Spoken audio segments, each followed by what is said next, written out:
Hello students, आज हम class 9 math chapter 6 lines and angles के बारे में पढ़ने वाले हैं। तो चलिए आइए जानते हैं लाइन और एंगल होते क्या हैं। तो देखिए इंट्रोडक्शन। लाइन वह होती है जो एक सिंपल लाइन हो, सिंपल लाइन। और एंगल क्या होता है हमारा, जो एक पॉइंट से मिलकर बना हो। जैसे एक लाइन ये चली गई और एक लाइन ये चली गई, तो यहाँ पे बीच में हमारा क्या बन गया, एंगल। तो लाइन तो एक सिंगल पॉइंट से दूसरे पॉइंट को मिलाने के लिए, और एंगल होता है जो एक पॉइंट से ही दो लाइन निकलती है, उसको हम एंगल कहते हैं। तो नॉर्मली लाइन क्या होती है, लाइन होती है हमारी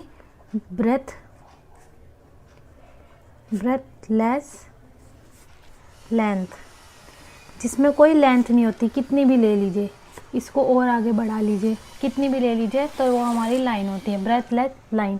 और अगर हमारी 2 लाइन या 3 लाइन ज़्यादा बन जाए तो उसको हम बोलते हैं लाइंस। क्या बोलते हैं, लाइंस। अब देखिए इंटरसेक्टिंग लाइन। इंटरसेक्टिंग लाइन वो होती है जो एक दूसरे को किसी एक पॉइंट पे काटती हो। एक लाइन ये रही हमारी और एक लाइन ये रही, तो ये हमें इस पॉइंट पे काटती है, तो ये हमारी इंटरसेक्टिंग लाइन होगी। पैरेलल लाइंस, पहले तो हम लाइंस बना लेंगे।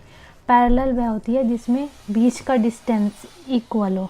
ये वाला जो डिस्टेंस होता है वो हमारा इक्वल होता है। ऐसे नहीं होता कि ये ऐसे चली गई और ये ऐसे चली गई, यहाँ पे तो डिस्टेंस कम है, यहाँ पे ज़्यादा है, यहाँ पे ज़्यादा है, तो ये नहीं होती हमारी पैरेलल लाइन। ये वाली होती है जिसमें इक्वल डिस्टेंस होता है। तो जानिए अब एंगल्स के बारे में देखते हैं। एंगल क्या होता है। एंगल मैंने बता दिया, एक लाइन पॉइंट से मिलके जो 2 लाइन बनती है उसको हम एंगल बोलते हैं। तो देखिए जैसे यहाँ पे है एक्यूट एंगल। एक्यूट एंगल क्या होता है, जो हमारा ये हो गया, तो ये 90 डिग्री का मानते हैं इसको एंगल। तो एक्यूट एंगल क्या होता है, जो हमारा ए से छोटा हो, लेस देन 90 डिग्री, यानी कि ए से छोटा, वो हमारा होता है एक्यूट एंगल। और राइट एंगल क्या होता है, राइट एंगल तो ये होता ही है, वो किसके इक्वल होता है, इक्वल टू 90 डिग्री, यानी कि A is equal to 90 degree. ये रहा हमारा राइट एंगल। ऑब्ट्यूज एंगल क्या होता है, ऑब्ट्यूज एंगल होता है greater than 90 and less than 180, जो 90 से तो ज़्यादा हो और 180 से कम हो। Greater than 90 degree and less than 180 degree. तो कैसे लिखेंगे, ग्रेटर देन 90 डिग्री और लेस देन 180 डिग्री।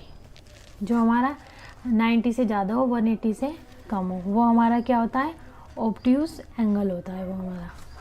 अब स्ट्रेट लाइन, स्ट्रेट लाइन तो पता ही है, equal to 180, equal to 180 degree, यानी कि A is equal to 180 degree. कैसे, कोई हमने स्ट्रेट लाइन खींच ली, इसके ऊपर का जो हमारा एंगल होता है वो 180 डिग्री का तो होता है, इसीलिए।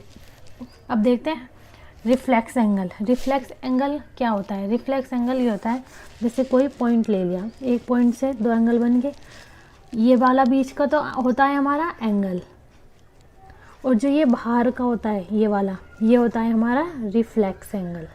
क्या होता है, रिफ्लेक्स एंगल। बाहर वाला हमारा रिफ्लेक्स एंगल होता है। सपोज करिए अंदर का तो हो गया हमारा x और बाहर का हो गया हमारे y।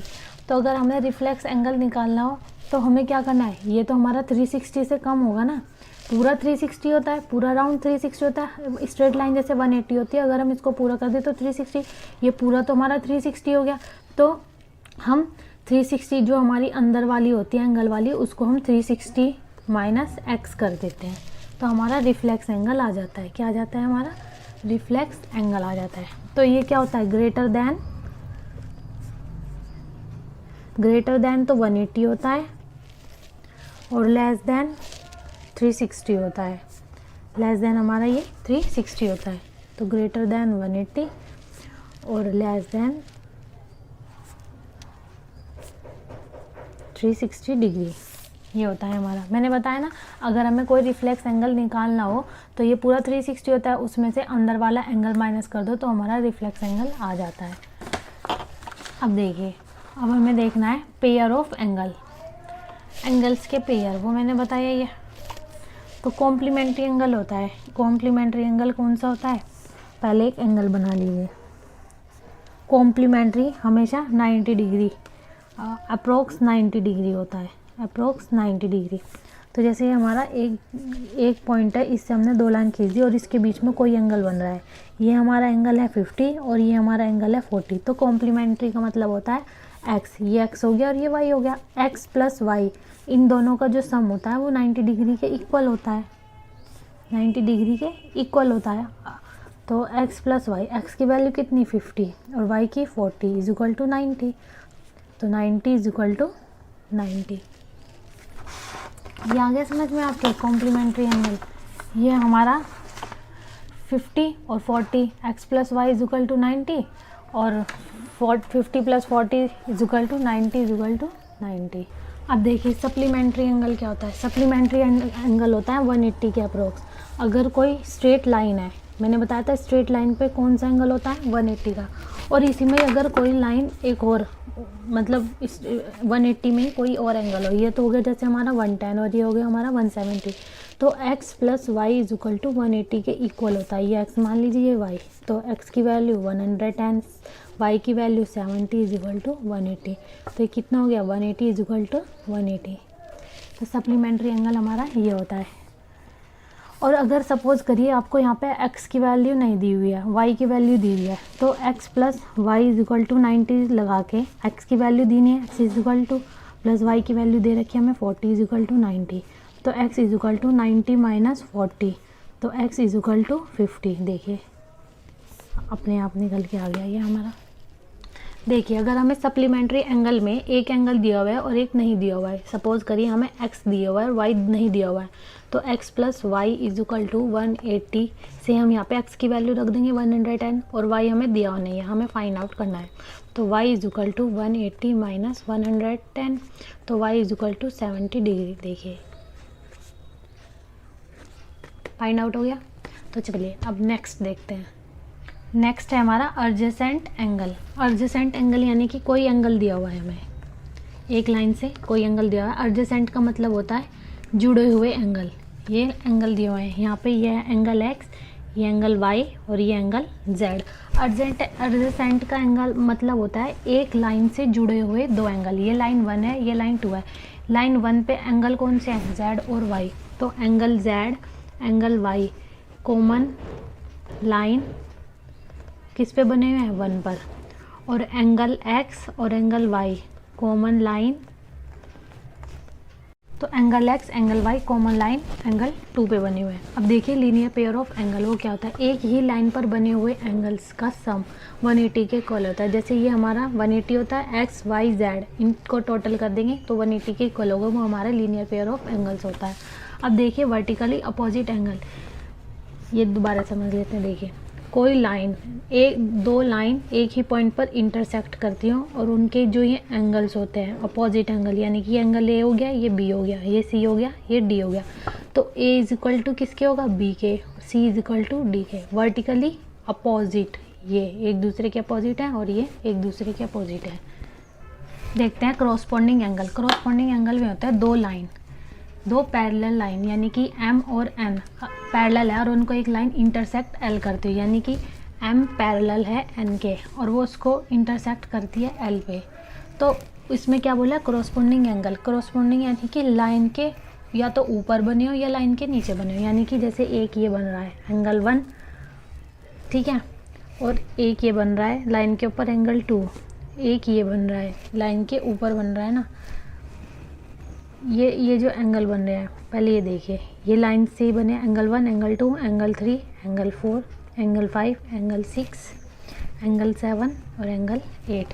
तो उन्होंने बोला अगर पैरेलल है, ये m और n पैरेलल है, यानी कि ऐसे नहीं हो सकता जैसे कि ये हो गई, ऐसे कोई एंगल इक्वल नहीं होता। m और n पैरेलल होने चाहिए और उनको एक लाइन इंटरसेक्ट करनी चाहिए। तो क्रॉसपोंडिंग एंगल कौन से बनेंगे, ये वाला लाइन के ऊपर बनने वाला। क्या हो गया, एंगल 1 इज इक्वल टू, ये वाला भी लाइन के ऊपर बन रहा है एंगल 5, सेम एज ये वाला। एंगल 2 इज इक्वल टू, ये भी लाइन के ऊपर बन रहा है एंगल 6। नीचे देखिए ये लाइन के नीचे बन रहा है angle 3 is equal to angle 7, और ये देखिए angle 4 is equal to angle 8। ये हमारे होता है क्रॉसपॉन्डिंग एंगल, या तो लाइन के ऊपर बने होने चाहिए या लाइंस के नीचे बने होने चाहिए, दोनों साइड देखेंगे हम। चलो देखते हैं अल्टरनेट इंटीरियर एंगल वो क्या होते हैं। अल्टरनेट मतलब होता है अंदर की ओर, इंटीरियर यानी कि अल्टरनेट यानी कि अपोजिट, और अंदर इंटीरियर यानी कि अंदर की ओर। अल्टरनेट इंटीरियर एंगल अपोजिट, ये तो मैंने बताई है, एम और एन पैरेलल होंगे तभी ये कंडीशंस पॉसिबल होंगी। Alternate interior angle, alternate opposite interior angle, जैसे कि देखिए इंटीरियर अंदर की तरफ देखने हमें, ये रहे, ये एंगल 1 हो गया, ये एंगल 2 हो गया, और एक ये हो गया एंगल 3, और ये एंगल 4। तो यानी कि angle 1 is equal to angle 2 और angle 3 is equal to angle 4। ये हमारा अल्टरनेट इंटीरियर एंगल हो गया। अल्टरनेट यानी कि अपोजिट, इंटीरियर यानी कि अंदर की ओर, अल्टरनेट इंटीरियर। अब देखना हमें alternate exterior angle. Exterior angle कैसे देखेंगे, देखिए यही बताया मैंने, एम और एन पैरेलल होने चाहिए, एक्सटीरियर ये वाले होंगे, जैसे कि ये 1, ये 2, ये 3 और ये 4। तो यानी कि 1 इज इक्वल टू 2 और angle 3 is equal to angle 4। यहाँ पे तो एक्सटीरियर है यानी कि बाहर की ओर, यहाँ पे इंटीरियर यानी कि अंदर की ओर, एक्सटीरियर और इंटीरियर। अब देखना है हमें को इंटीरियर एंगल, को यानी कि एक साइड, को इंटीरियर एंगल एक साइड के एंगल, इंटीरियर यानी कि अंदर के, जैसे कि एक ये हो गया 1, 2 और एक ये हो गया 3 और 4। तो यहाँ पे लिखेंगे एंगल 1 प्लस एंगल 2 किसके इक्वल होगा, 180 डिग्री के, और एंगल 3 प्लस एंगल 4 होता है 180 डिग्री। को इंटीरियर, को यानी कि एक साइड के इंटीरियर के एंगल का सम 180 डिग्री के इक्वल होता है। अब देखिए वर्टिकली अपोजिट एंगल, वो मैंने बताया था, कंडीशन सब में वही अप्लाई होगी, एम पैरेलल होगा एन के तभी ये सब पॉसिबल है। अब हमें देखना है vertically opposite angle. Vertically opposite angle कैसे होंगे, देखिए एक लाइन ये जा रही, एक ये जा रही, ये एंगल इसके बराबर हुआ और ये एंगल इसके बराबर हुआ। सपोज ये सेम, ये इसके बराबर हुआ और ये इसके बराबर हुआ, तो नाम रख लेते हैं 1, 2, 3, 4, 5, 6, 7, 8। ऐसा ही हुआ ना। तो कैसे हुआ, angle 1 is equal to angle 2, angle 3 is equal to angle 4, ऐसे ही angle 5 is equal to angle 6 और angle 7 is equal to angle 8। यहाँ पे भी मैंने ऐसे बताया था ना वर्टिकली अपोजिट, तो यहाँ पे भी यही कंडीशन ही तो आ रही है, वर्टिकली अपोजिट ही तो दिख रहा है यहाँ पे भी हमें। ये रहा 1, 2 के इक्वल है और 2, 3 के इक्वल है, वर्टिकली अपोजिट ही तो दिखा रहे हैं हमें यहाँ पे भी। ये रहा देखिए 1, 2 के इक्वल है, 3, 4 के, 5, 6 के, 7, 8 के। तो ये हमारा पूरा टोटल इंट्रोडक्शन हो गया। Thank you for watching.